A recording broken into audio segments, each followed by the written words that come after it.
Good morning, everybody.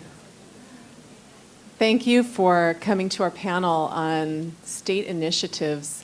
My name is Jennifer Peck. I'm Executive Director of the Partnership for Children and Youth in California.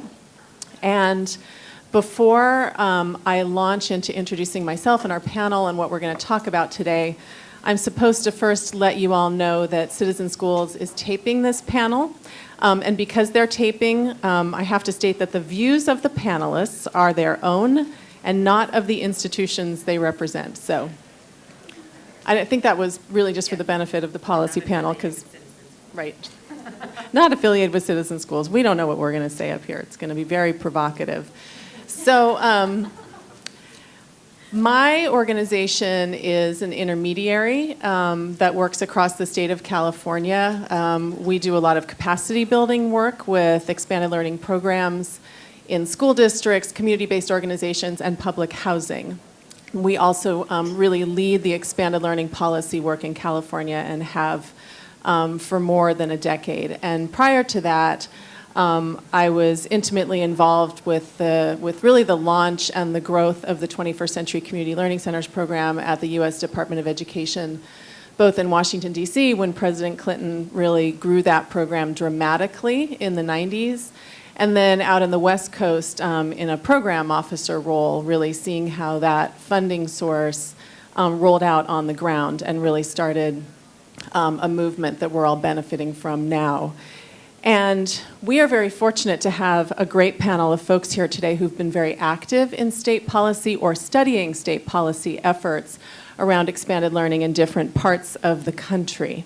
And I'll start immediately to my left with Jennifer Esterline from Texas. She's a consultant with the Texas Partnership for Out-of-School Time. And I'm abbreviating these bios quite a bit because you have them in your packets. We want to save a little bit of time. But her primary work is focused on encouraging private grant makers across the state to promote, protect, and improve Texas public education through advocacy and public policy. And currently she serves on the board of the Texas Partnership for Out-of-School Time, TextPost, is that how you abbreviate it?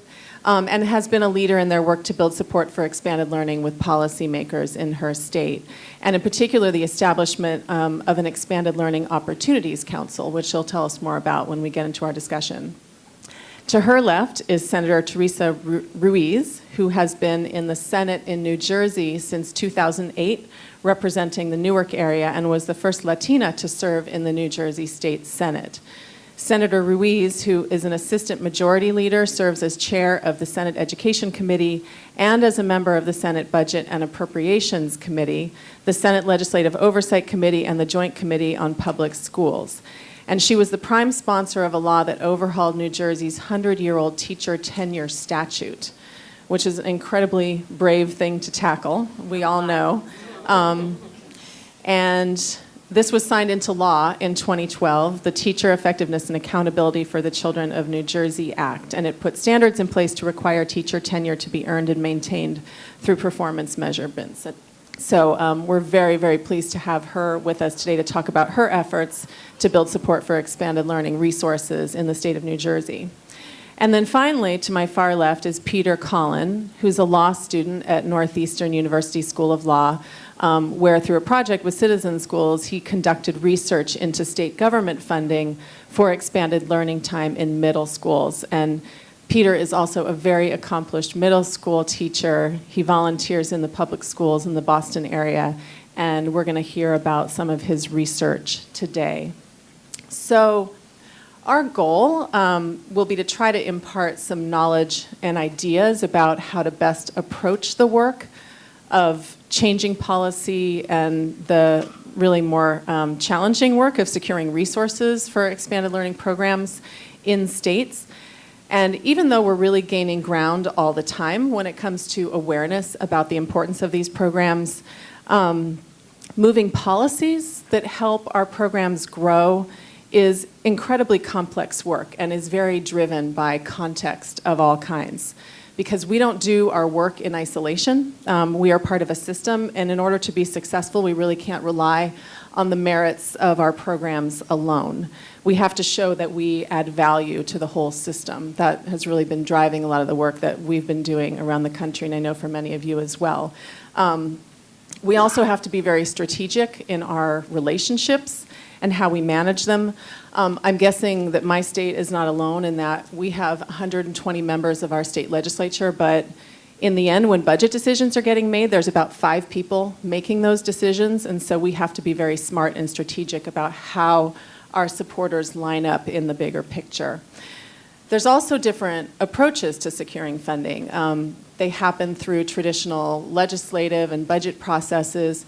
In California, our funding was dramatically improved through a state ballot initiative that was championed by a well-known movie star/governor in our state, which was an unusual circumstance, but that is one strategy for securing resources. We're also going to hear today a little bit about how resources have been secured through legal action. So there are numerous ways we can be thinking about this. Coming from California, the challenge of pulling out lessons that apply to other states is a challenging one because our context is very different from other states. We're probably best known for our large funding stream.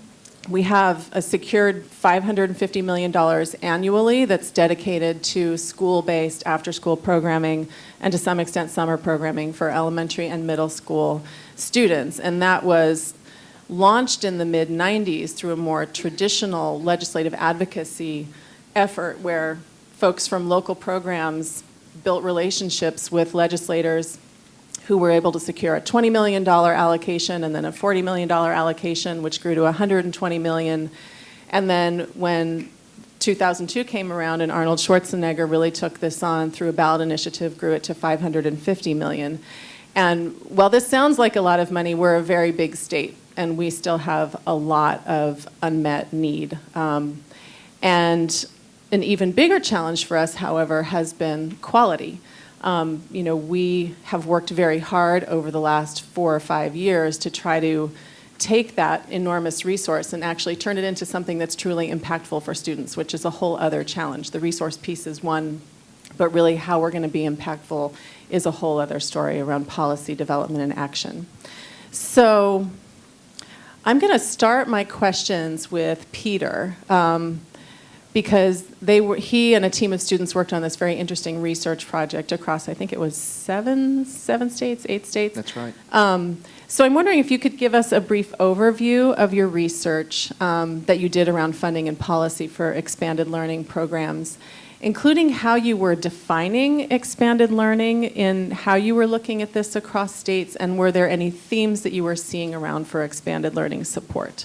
Sure. So myself, as one of 11 students at Northeastern University School of Law, was part of a project in partnership with Citizen Schools to do research into the 7 states. Citizen Schools has a presence. In fact, 2 of my colleagues are in the room as well, so it's certainly just not me that was a part of this project. And the focus of our research was, how do the funding formulas work in every state? How is a state funding education? Where does ELT fit in that picture? Is it through the categorical aid? Is it through sustainable state funding? Is it grants? Just where is it? And then based on that, what is the landscape moving forward? And our research showed 2 common themes. In every state, there's obviously a very big need for ELT, and in every state, there's a reason why there's just not enough money to go around, as some lawmakers will like to say. But that's not to be a negative Nelly about the whole thing, because there's hope in very different ways in every state. Not every state has the same answer. Not every state has the same solution. And as we were researching, part of the distinction into ELT is how ELT was defined, because you do have expanded learning time versus extended learning time versus expanded learning opportunities and out-of-school time. In fact, I think Texas was one of the states where they made the distinction of OST versus ELT under the ELO umbrella. So once we were able to sift through the alphabet soup, we could figure out exactly where the money goes to and comes from. Our research definitely showed some, just got louder. Our research definitely showed some hope In grants, there's a lot of activity on grants, expanding grants, creating grants. Of course, the re-signing of 21st Century and No Child Left Behind, that's certainly encouraging and is going to help support some of what we found. A lot of grassroots partnerships are moving this forward, but the underlying issue is, can ELT get put into sustainable state funding, into categorical state aid? And where we saw possibility was through legal action, through advocacy, through not any one factor, but through a couple of real strong factors. There's not any of that happening right now in the 7 states where Citizen Schools has a presence. ELT is not part of the categorical funding. It's almost all grants, but there is some constitutional language in states where they require, for example, a sound basic education or the right to a high-quality education, and that's in their state constitution. So that opens up the door if you start to see, like what happened in Massachusetts in 1993, where they decide to revamp the entire funding formula. If that's to happen moving forward, the next time the entire funding formula of a state's overhauled, why is ELT not a part of that program? And there's been some advocacy, some legal action supporting that exact concept. Thank you. So I'm going to move on to a question to Jennifer. You've played a key role in elevating awareness about expanded learning in Texas with policymakers, which is a pretty politically conservative state. Can you start by saying a bit about how you tackled getting attention for expanded learning with your state's particular dynamics, and what steps have you taken that have worked with messages? Sure. So just to put a little bit of this in context, I'm a board member with Texas Partnership on Out of School Time, which is a statewide partnership between public, private, and nonprofit entities, all interested in expanding access and quality of out-of-school time programming and expanded learning. And as Peter said, it's this sort of this umbrella term that we use is expanded learning opportunities, which includes out-of-school time and extended day, extended year. So I have to credit, and not just because I'm a board member, TextPost with being a real sort of driver of the statewide policy conversation. It was created about 3 years ago with help from the Wallace Foundation and other national funders, the Mott Foundation and others, to kind of try to, we are like California, such an enormous state. We had really interesting work happening around expanded learning opportunities across the state regionally. But there was no sort of statewide player to pull it all together and to be that communicator and advocate with the legislature. So I would say, 2011, we had $5.4 billion in cuts to public education. It was a really, really awful time to be in Texas and to be part of public education policy. It was not pretty. In 2013, some of that money was restored. And we also had a few key legislators, particularly on the House side, who were real proponents of out-of-school time. Unfortunately, one of those state reps has since left the legislature.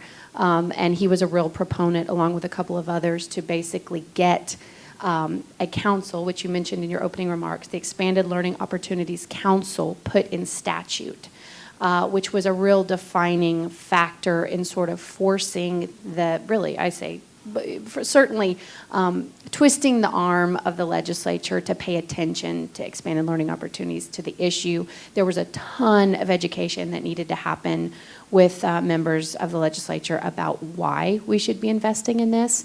And Peter probably knows these facts much better than I do, the facts and figures, but we don't have any state appropriation for expanded learning opportunities. We have relied really, really heavily on 21st Century funding, and we also have quite a bit of money that comes from the Texas Workforce Commission through the Child Care Development Funds. So we really had to force the issue by putting in statute this ELO Council, which was made up of different entities, state agency, nonprofit service providers, the sort of after-school WISE, camps even. We had a foundation representative, which in my former life, I was the executive director of a private family foundation in Austin, which exclusively funds out-of-school time programming. And we had, I think for the first time in the history of the state, in statute, a private philanthropy representative on that council. That council created recommendations, and now here we are in 2015. Just as a reminder to those of you who are not from Texas, which is most of you, we only meet for 6 months every other year for a legislative session, which we are in the middle of right now, which is why my eyes are bloodshot and I haven't slept in days. It's a very, very intense time of year. And so here we are. So 2011, the cuts. 2013, the council was created. During the the 18-month interim period, they had to meet periodically. It was coordinated through the Texas Education Agency, and they came up with recommendations, all of which you can find on the TextPost website, which is www.textpost.org. And the big recommendation that came out of that in 2013 was a $100 million rider for the state budget, which in the last 2 months has gone from $100 million in conversations down to $2 million, which you can imagine in the state of Texas doesn't do a whole lot.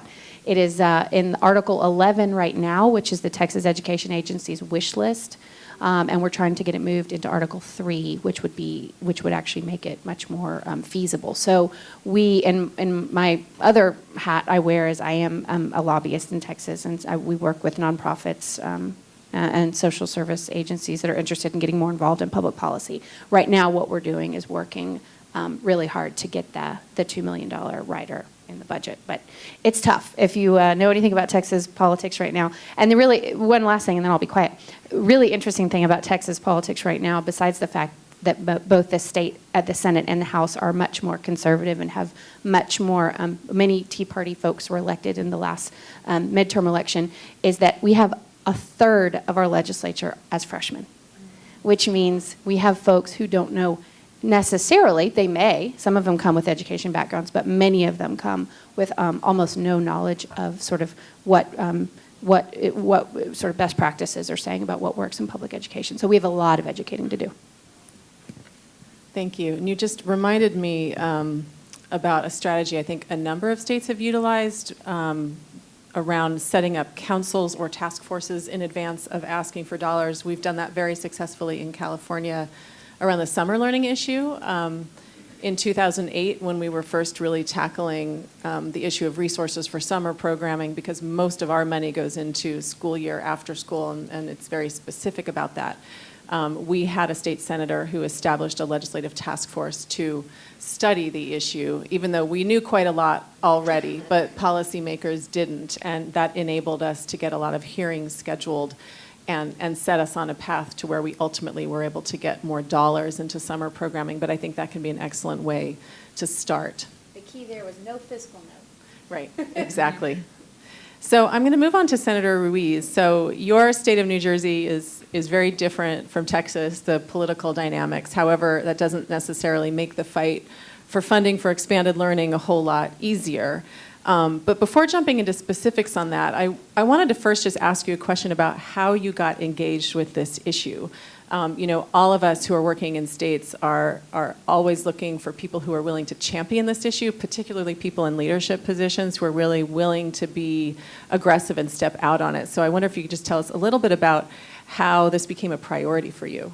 So New Jersey's not that different than Texas, I would think. The political process across the state seems to ring similarly true when you hear conversations about the budget process. You're right, 120, and then there's 5 people in a room. Try to make my way in there and figure out to secure some line items. When I first was elected, I asked to serve on the Education Committee, and I was quickly appointed as vice chair and found that amazingly awesome to me. Everyone else was looking at me like, why did you ask to go serve on education? And it was the most stagnant committee that we ever had.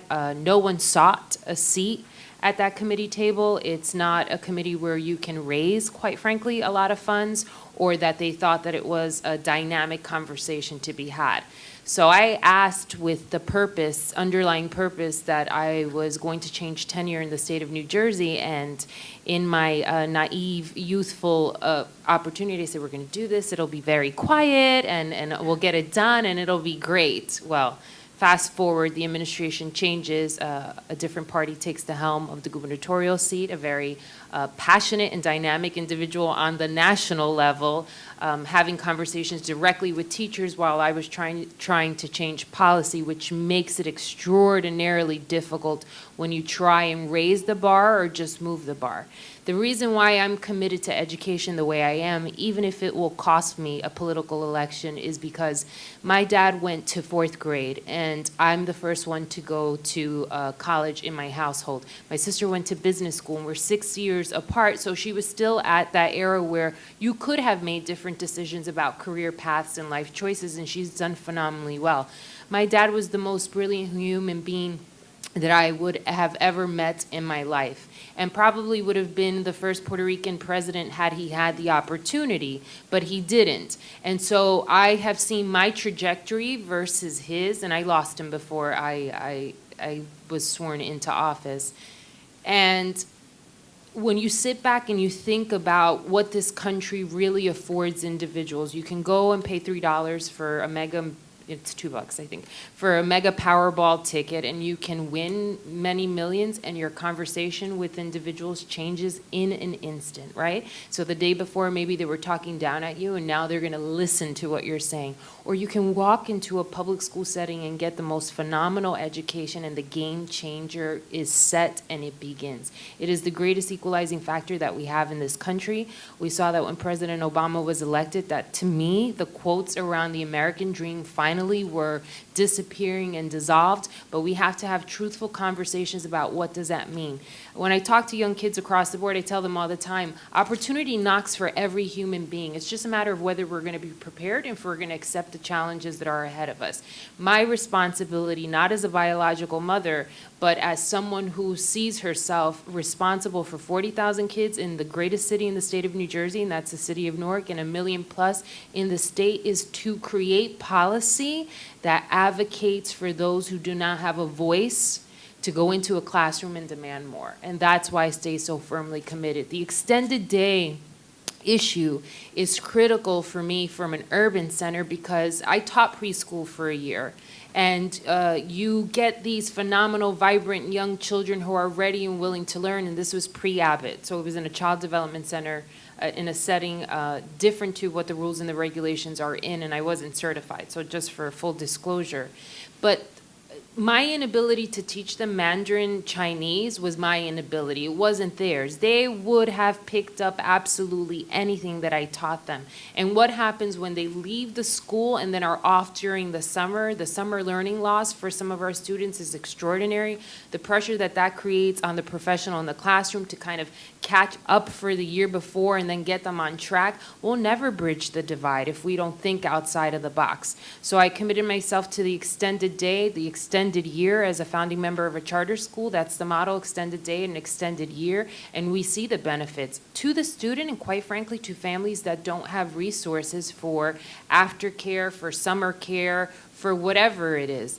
But I drafted a bill, I think it was maybe 2 years ago, and it was precisely that, to do a grant-driven program through the Department of Education that would select a suburban school, an urban school, and a rural school. And it was, I think, if I recall properly, it might have been a low-performing school that I wanted to really latch onto the grant program. And my focus there was to kind of do the study within the grant program itself, because I knew for a fact that if it came from the school, instead of top down but bottom up approach, that if they were developing whatever their extended day looked like and had access to the money, when they reported back, we were going to see that there is no other conversation to be had except to find the money and invest in it. Once the proof is there, you can't not have an honest conversation about what is it that we're not doing in our educational setting.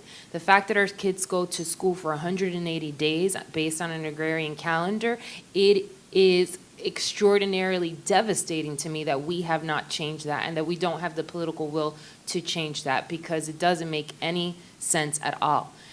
The very dynamic thing, and it's interesting because Jennifer, you and I had this conversation offline when we were talking about preparing for this, was the ability to for California to put this as a referendum and vote on it. And so I'm thinking, when I posted the bill, it got a lot of traction, but there was a huge divide amongst, geographic locations and socioeconomic classes.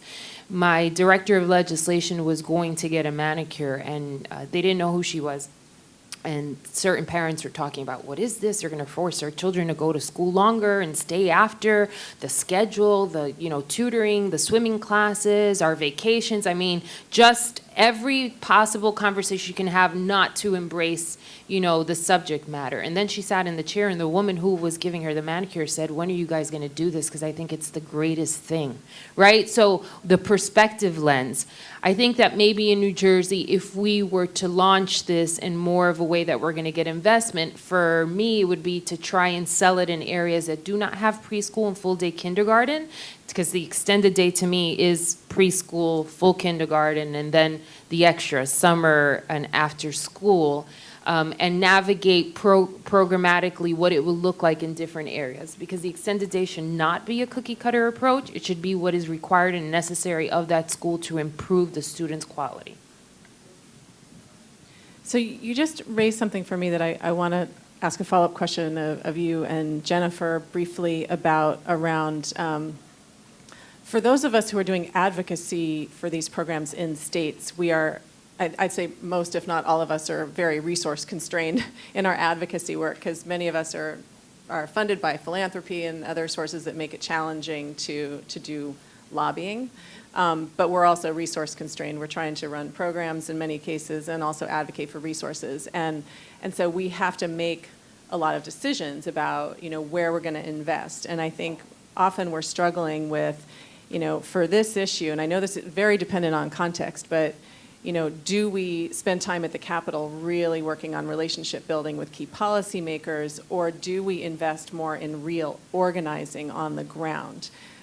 Which is, there are two different strategies. Often they have to go together, but what's been your experience with what's been more effective? Or as someone who's lobbied, is it better to have key, really well-versed folks who represent the field, develop relationships with you and try to convince you of things, or is it better to hear from large groups in key places? So I just want to add something to what I was talking about, because it speaks to the issue at hand, which is funding and sustainability.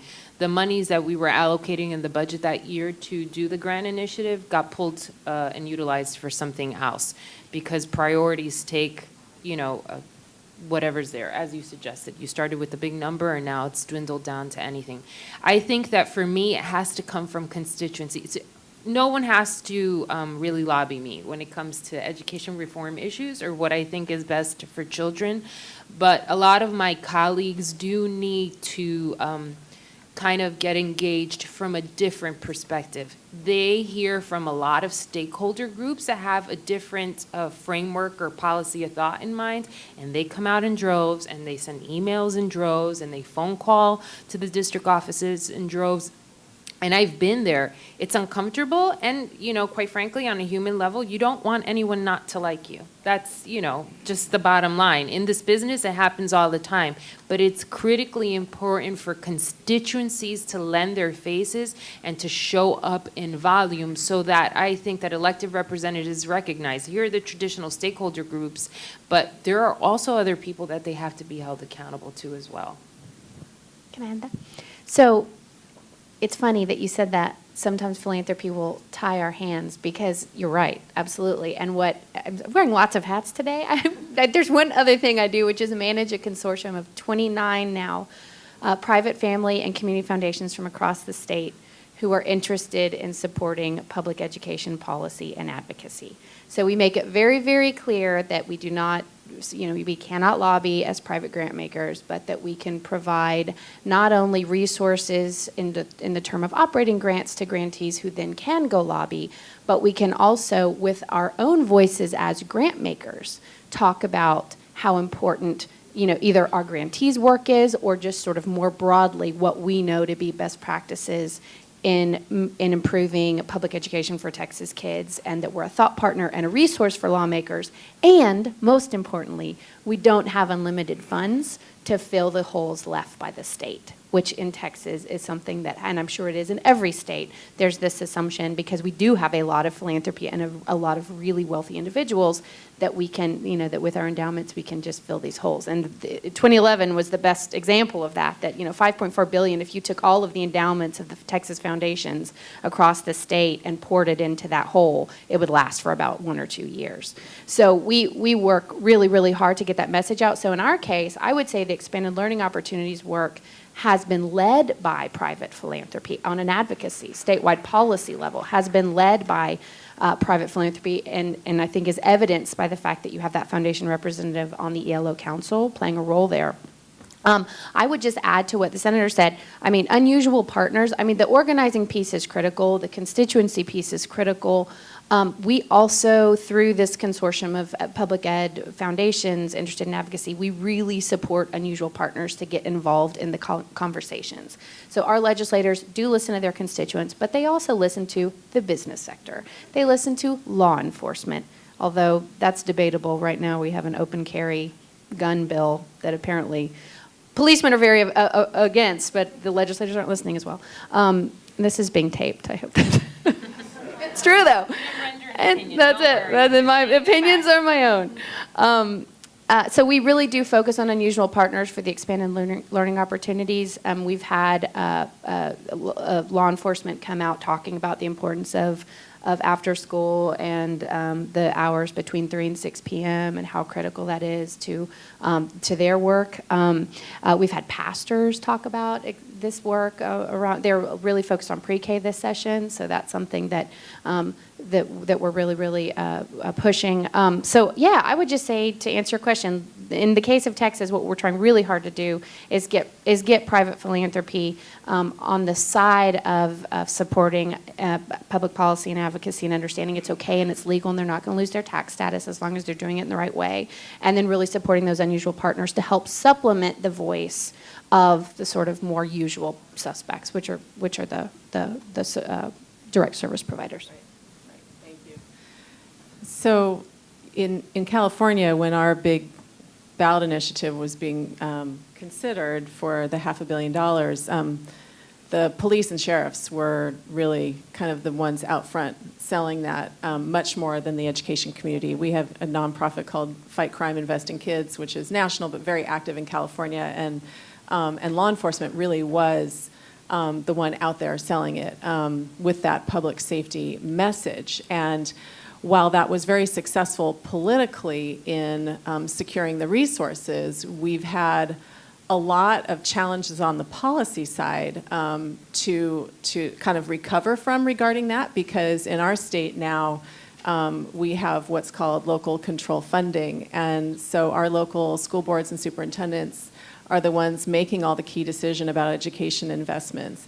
And they're the ones we're really trying to secure resources from, in addition to the state.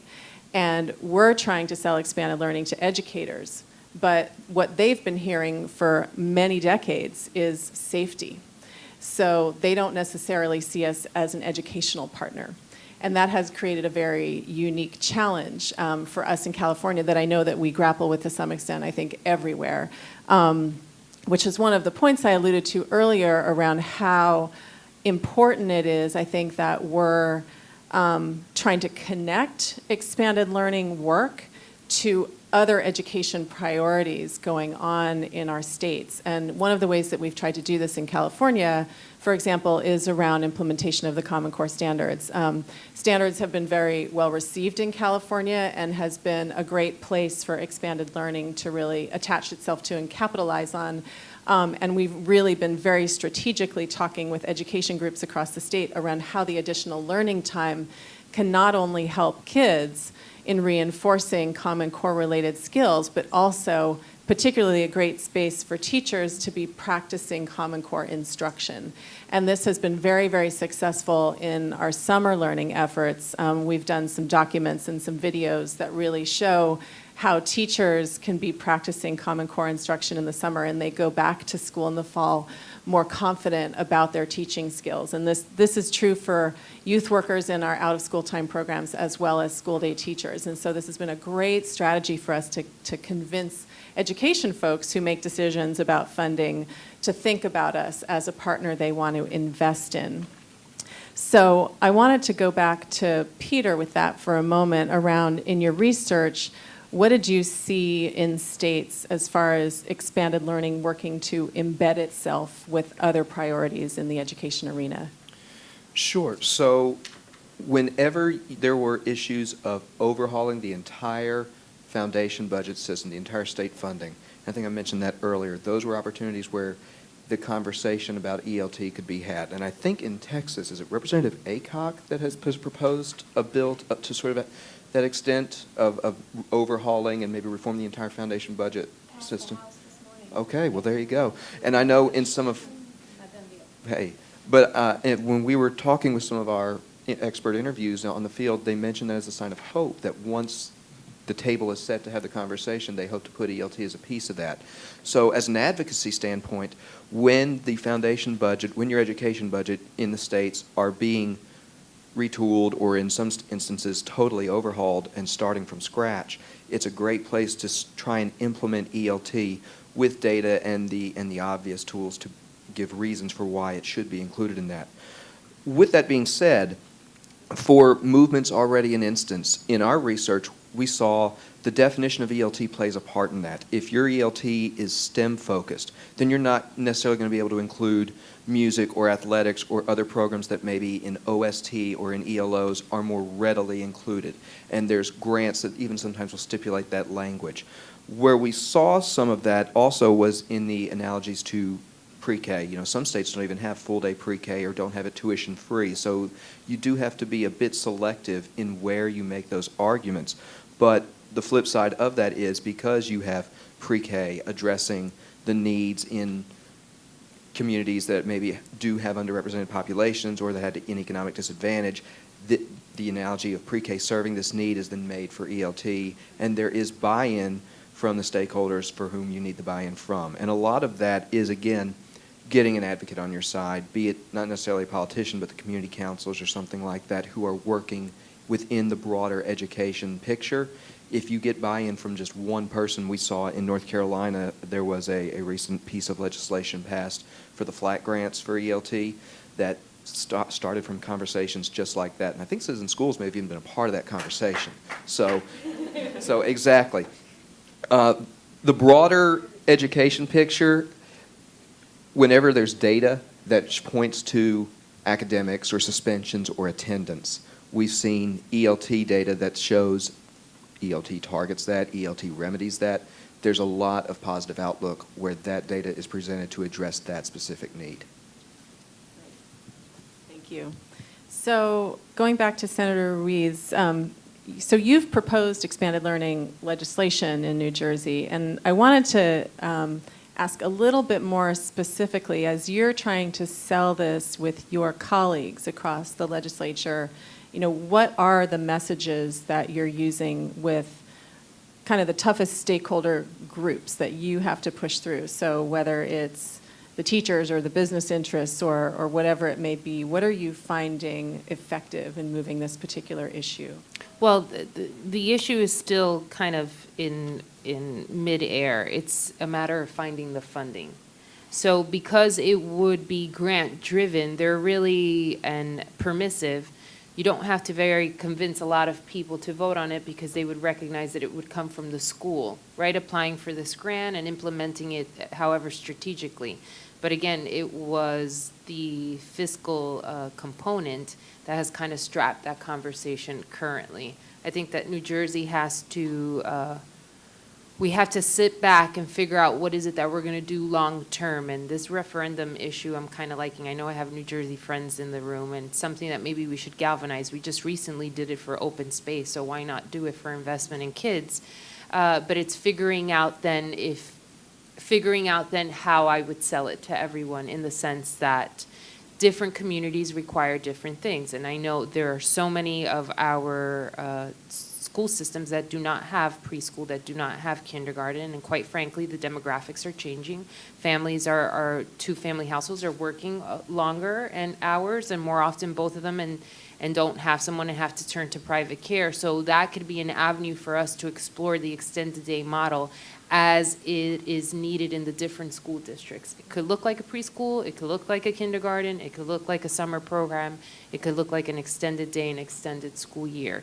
The other overarching issue for me particularly is that in my district, we're in a lot of turmoil. We are a state takeover district with a state-appointed superintendent who is, I won't finish the sentence. But so right now, a lot of our schools, and I was sharing this with one of your citizen school members, the extended day was always perceived as something positive. And so now this turnaround school model that she's implemented, she's kind of forcing an extended day on some schools. And so I feel that now the extended day model, because it's being forced down and not coming from the school settings and not really being developed in a time frame, will also get impacted in a negative way, if that makes sense. So, you know, I did swear that I would not use the word reform anymore, because we do have a lot of groups that tend to just advocate and focus on one thing. When you talk about engaging people who have the opportunity to create policy, you can't stay connected for one subject matter solely. It's got to be an ongoing conversation. So let's say, for instance, tomorrow every state put a referendum up and we have this recurring revenue for expanded learning, whatever it is that it looks like. We can't just walk away, because something else will ultimately require us to change. The difficulty in all of this is that for far too long, this country, our states, our communities, our cities, and our schools, we were not talking about the importance of really changing the shift. And so now everything is coming in at the same time, on top of health and pension reform, tenure reform, Common Core Park, and so it makes our conversation sometimes even more difficult. So you say extended day, and it's supposed to be this great positive thing, and then you have individuals who are like, you know, I'm not being treated fairly, I'm not being viewed as a professional, I don't have the professional development support systems in place. And so I think it's a matter of advocating on the promise of when in fact I can secure a line item, and whether that means engaging philanthropic partners to make investments into DOE to start a small grant-driven program, it's got to be couched the same way that you said. Extended day is not solely for students. Teachers are in the only profession that they do not have time during the course of the day to share common best practices, or at the end of a school year, a third grader to a fourth grader to say, hey, Jennifer came in, you know, at a first grade reading level. I brought her up to second grade, which would be phenomenal work. It's 1 year. It's not where she's supposed to be, but it's extraordinary work. You know, and I realized that these were kind of the things that worked. Here's her portfolio. Those conversations, unless you're really going out of your way to create them, are not happening. And so the extended day model for me is about the student and giving opportunity to the professional as well to explore different ways of teamwork building within the school structure. So one, as far as allies and strategies, one that we've been grappling with a bit in California is around our relationship with childcare. That we haven't totally figured out, but you know, this year in particular, now that revenues are a little bit better, we're actually for the first time since we got our big allocation going back to the legislature for more money, because while we have a large chunk, the actual per student amount is preposterously low. And we have a minimum wage increase in our state that is actually going to put a lot of our providers out of business if we don't deal with it. And one of the biggest challenges we're running into in our legislature is with childcare, because they're trying to secure more dollars at the same time. And I think our community has not done a very good job of building alliances there. And in the school-age care community, which is a different funding source, but we serve a lot of the same kids, I think there's opportunity for relationships and joint advocacy there that we certainly haven't yet explored. I'm curious if this has come up or something you've grappled with in either of your states, or, Peter, something you came across in your research. Anybody can answer that. So it's interesting. I was just thinking about when I was working as school-age childcare in college, right before you said it. So it was interesting for that segue. The school-age childcare model is certainly separately funded. And when I was working in Tennessee, which is not a ELT state the way Massachusetts, New Jersey, Texas is, the structures were still very, very separate, even though, yes, we were serving the same kids, often addressing the same issues. But as far as a child care issue, as far as an advocacy point, that's not something that has been presented a lot in the public, but at the same time, in conversations, there's been that need expressed. So from a research standpoint, one of our takeaways and recommendations was to try and connect those two a little better and to reach across to that community specifically. And even though it's funded differently, to try and get on the same page and talk together, even if you're not getting, if you're getting two separate revenue streams and it may be dissipated a little bit thinner than you want, it still may be more than what you're getting now, and it still may address the kid needs more than what's happening now. So it's an interesting comparison to make, and one that probably should be made more. Yeah, so I think I mentioned at the beginning that the Texas Workforce Commission does provide some out-of-school time funding through the Child Care Development Funds, which are earmarked for, so I don't think we have, it's sort of pretty clear in statute how that all plays out from a funding perspective. I did just want to kind of add on one piece to the, not to answer that question directly, but just sort of as we wrap up, because I know we're getting close to wrapping up, to be thinking about, and I think this is something we have to think about from a policy perspective in a place like Texas, maybe than any other state in the nation, which is beyond money, how do we continue to support what we know works in the expanded learning opportunity space to integrate it into our public school system? We have 5 million public school kids in Texas. We educate 1 in 10 kids in the nation in Texas. Our demographics are such that we have over 50% low income. We have a huge number of English language learners. That 0 to 5 population of ELLs is growing the fastest in the nation. So we have really big challenges from a state policy perspective on how we educate our 5 million kids. So if we spent all our time from a policy perspective chasing dollars, we would be losing an opportunity. So 2 quick things that have been mentioned, and I think they're worth sort of thinking about as you leave here. But sort of if we're really in the business of reimagining how, when, and where kids learn and how teachers teach, which is really what we're trying to do. And we have, in the state of Texas, we have really, really, really hardcore, especially on the Senate side, sort of school choice folks. And then on Chairman Aycock was mentioned by Peter, on the House side, folks that are more interested in just supporting the system and providing more funding, which is why we're in this school finance conversation right now. But the wonderful thing about expanded learning opportunities is it bridges both of those sort of the divides. It works across the continuum. So pre-K is a big deal in the state of Texas, and it's so funny because I don't think we have thought, at least I personally have not thought about pre-K as part of the expanded learning opportunities conversation, and it absolutely should be, because we are one of the states that doesn't have full-day pre-K. We have districts who have prioritized pre-K and have found money in their general revenue to fund it, but it's not a requirement in the state of Texas.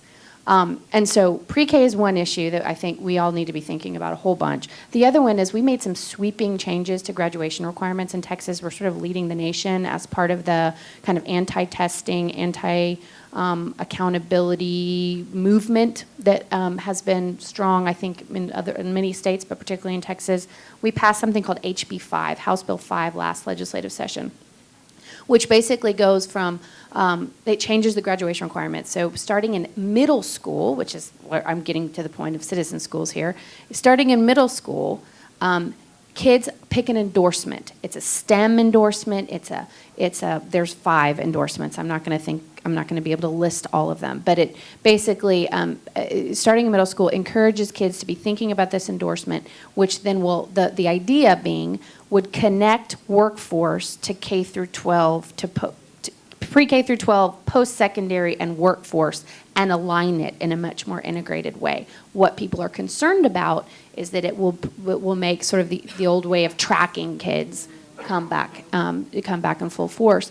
And that's not what we want. So now we're all in this position where like we've got to figure out HB5 is the law. We got to figure out how to do this right. And getting to my point, citizen schools and other out-of-school time expanded learning opportunities programs are the way to do that. Because what better way to bring the workforce alignment in, to get teachers knowledgeable about what the careers are in those communities, to bring in corporate folks, to bring in folks from the business community and others across the community that play a role in students' lives during that sort of second shift. That's the way you make something like these new graduation requirements palpable and real for kids. Because what 6th or 7th grader is going to know what endorsement they need to be picking for, that will really in many ways determine their outcome. So the role of out-of-school time, the role of expanded learning opportunities, that this space and what you all know to be best practices is so critical in informing policy, not just at making laws, but implementing laws.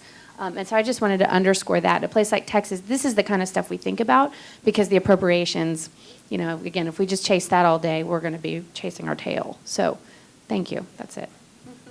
I wanted to stop just for a moment and see if there's any questions or comments at this point before we move forward. Yes. I'm sorry, because Peter kept talking about the opportunities to, if states are looking at new ways of reimagining their school funding formula and implementing this as a variable. I just want to also caution, we are a state that prior to my entrance into elected office, changed the way we funded our school districts through a new school funding formula.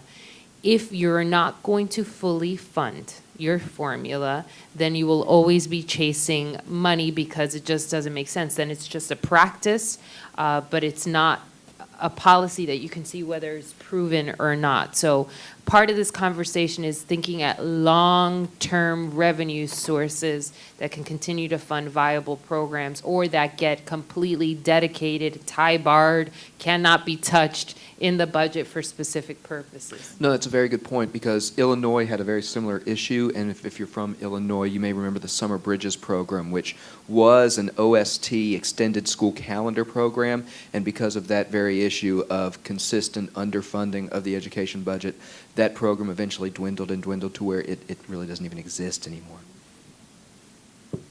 So I'm looking back around to see if there's any. Yes, go ahead.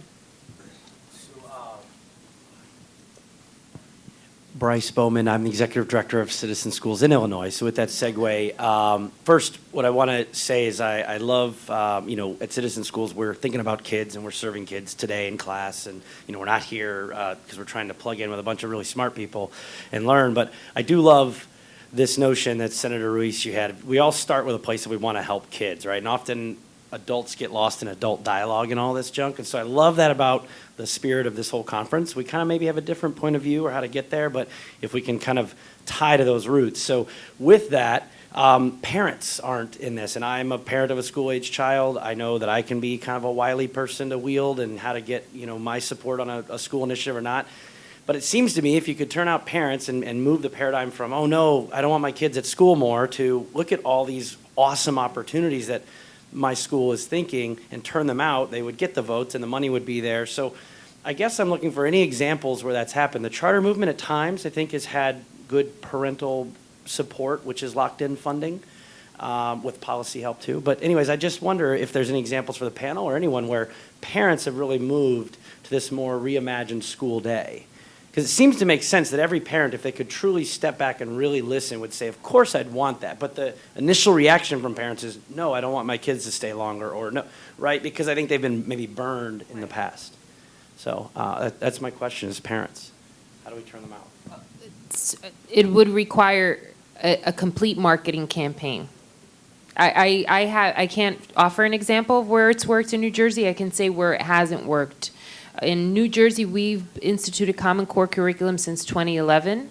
Everyone knew that we were going to be selecting a firm to offer a test that would be aligned with the Common Core curriculum in 2011.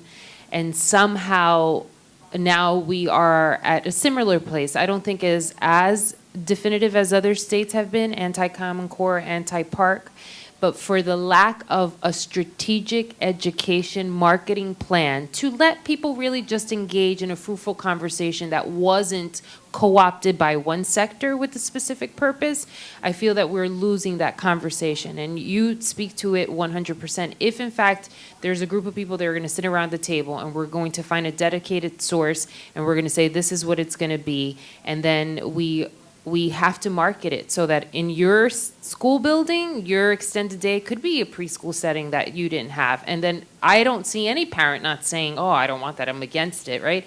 And then in my school community, it's going to be starting school in August, so the kids are not out for, 2 months during the time frame, and that will also put air conditioners in our school buildings, and the parents will be, simple things. I know sometimes people shake their heads and say air conditioners, but I have school buildings in my district that were built under Abraham Lincoln that are blue ribbon schools and are still operating. Bricks and mortar do not facilitate what the end product is, but it is certainly impacts how we can really foster 22nd century curriculum in our buildings. So I think it's really just thinking outside of the box, but there has to be a marketing education campaign so that we really have an honest conversation. Oftentimes when we start talking about changing any kind of paradigm or shift in education, certain groups who have access to more funding and access to campaigns, quite frankly, co-op messaging, and then we're so far behind that by the time we get caught up, they think that we're lying.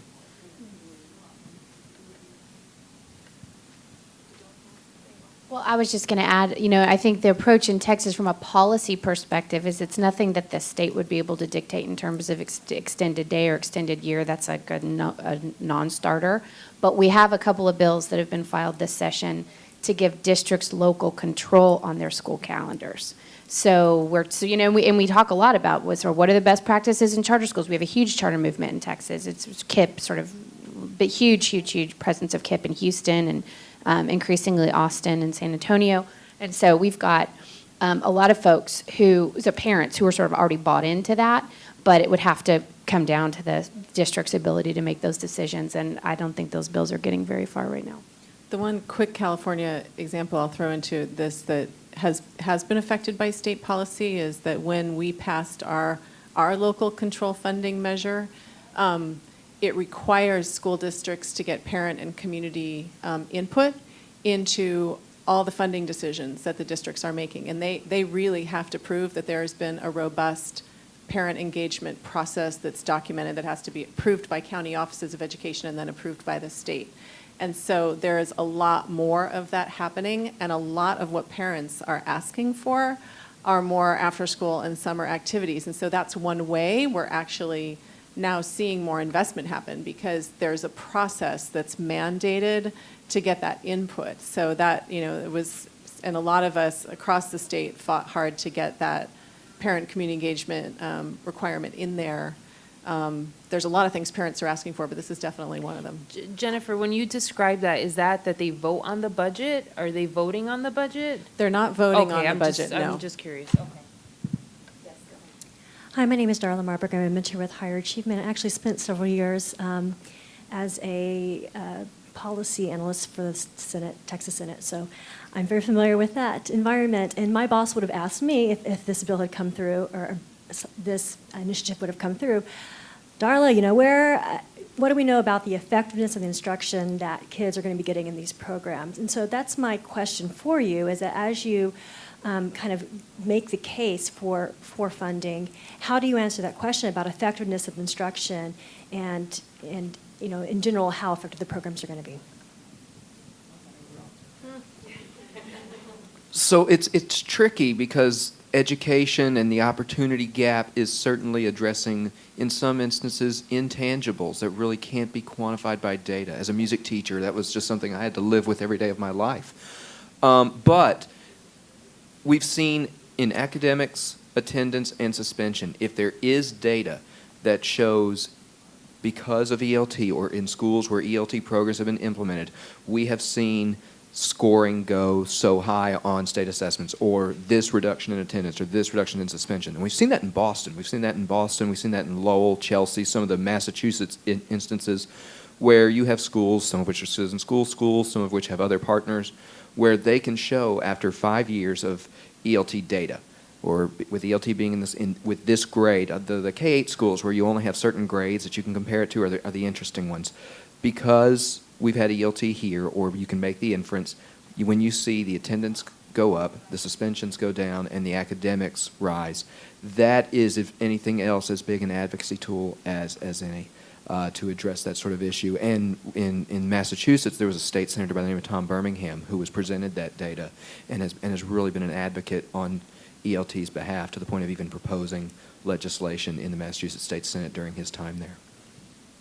I think if we think about preschool and kindergarten as part of the extended day, that's when we talk about evidence-based best practices. We know a high-quality teacher in a classroom really changes the dynamic of the student, and early childhood learning based on standardized exams according to their counterparts. Children who've been exposed to high-quality preschool settings really have done their preceding counterparts who weren't exposed. So I think that there's a lot of data in place to kind of support this. Of course, then it's quality control measure, and that has to come to the district. If there's a program that's just your child is staying in school for an extra 2 hours, and yes, they're safe, but nothing is really happening, then it has to be high-quality settings. And I would just add a couple of things. TextPost, which I mentioned at the beginning, does a lot of work around standards and quality and sort of getting those best practices out there. And I know that's a lot of the conversations they have with legislators. The other thing I would say around these new graduation requirements is that, one of the pieces in the bill language, we've actually asked for short-term, I have just pulled up the bill while Peter was talking, effective strategies with measurable short-term and long-term outcomes for engaging students and parents in planning for high school endorsements. And the way we would do that is, including mentorships, partnerships with business and community-based organizations, and other research-based best practices. We're trying to actually get that language in there. So that's one way to sort of address it from the state level. But yeah, there's a huge focus, I think, now among our legislature that's focused on outcomes-based funding. It's a big deal. So yeah, absolutely.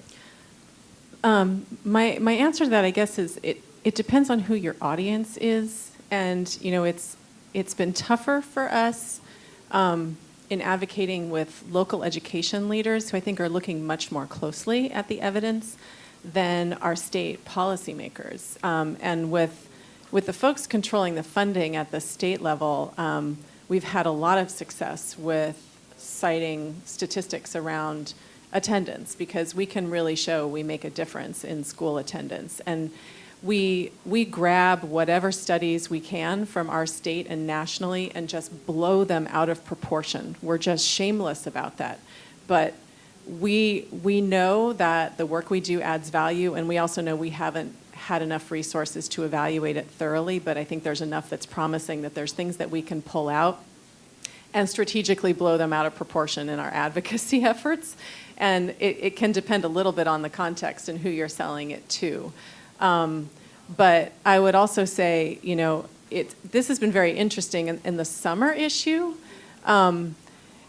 We got a lot of traction just looking at the research about summer learning loss because it was so alarming to people that they weren't even asking for any research and data about what were effective interventions to curb the learning loss. Just the mere fact that learning loss was taking place the way it was, and it was such a huge contributor to the achievement gap, was so alarming, and we just created so much alarm around that people got scared and said, we got to do something about this. So I think it really can depend, I think, on the audience and the context and sort of really trying to tailor the message you're delivering around results to whomever that is. I think we're about out of time. I have 1 minute left. So I just wanted to say, is there one last thing that any of you really wanted to be able to say during the panel that you didn't have time to say that you want to take another 30 seconds to relay to the audience before we're done? Just following up on the data stuff, I really got reinforced by something this year that I needed a kind of restarter, and I was doing a group program, kind of like Outward Bound. And we were all strapped together. We had to get to a tree, and we had to all get there together. We were blindfolded. We had to hold on to this tape. We were listening to instructions. We quickly learned that we were not listening to everything that was being said, or we were pigeonholing ourselves to the specific words and not thinking creatively outside of the box as to how we would get to the tree. One of my colleagues got pulled off. Most of us, 99% of us, made it to the tree, and there was this, everyone was jumping up and down. And I stopped and I said, this isn't a liability exercise. It was all or none. We can't stop our work until it's all or none. It is data driven that what we're doing doesn't work. So if we try something else and it fails, but at least we're trying something else. I would agree with Senator Ruiz. I mean, we are making a difference, even in a state like Texas. And it doesn't matter sort of what your philosophy or approach to education reform is. This stuff bridges all of that, and we know that we have to reimagine how, when, and where kids learn and how teachers teach. And so we're making progress. I'd say think creatively. Think beyond dollars, and don't give up. We're making a difference. The one thing is, from the research we conducted at Northeastern University, is this really does go beyond any sort of boundaries. It's Democrat and Republican, it's rich and poor. People see the value in this, and you are your own best advocate as long as you can make the case, be it with data, be it with however you feel is going to be the most receptive, go for it. And even if you have to go up to the state, if your state constitution says every student is required to have a sound basic education, and you see that there is a real opportunity gap that directly conflicts with that, then something needs to be done. Go for it. Call you and you'll send a team of law students in to help them out. Oh, that's exactly. Hey, we're going to need jobs. I got you. So I want to thank our panel and thank all of you for being here with us today. Thank you very much.